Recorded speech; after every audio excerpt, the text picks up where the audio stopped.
घरमा चाहिँ यो ढिँडो खाने भनेर हाम्रो यहाँ कान्छो भाइले ढिँडो बनाएको भएर हामीले चाहिँ यो लोकल कुखुराको मासुसित ढिँडो खाँदैछौँ।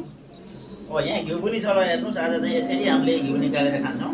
सिधै 2 चम्चा हाल्नुहोस् के त ल अहिले यस्तो हालेँ, यसलाई तताएर ल्याएको भए अझै राम्रो हुन्थ्यो कि नभए ठिकै छ। ल यसलाई अब यसरी अहिले ल्याएको चम्चा खाउँ। घिउ चाहिँ नभएर होइन है, घिउ जति पनि छ।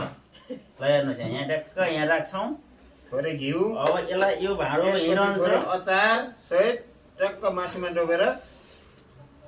ल अब यो घिउ त्यसरी होइन आहा गर्ने पप्प यसलाई यहाँ भिजाउने, ट्याक्क यहाँ मासुमा डोब्ने।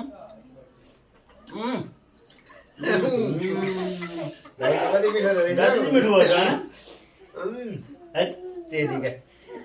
यो चाहिँ स्वास्थ्यको लागि असाध्यै राम्रो छ।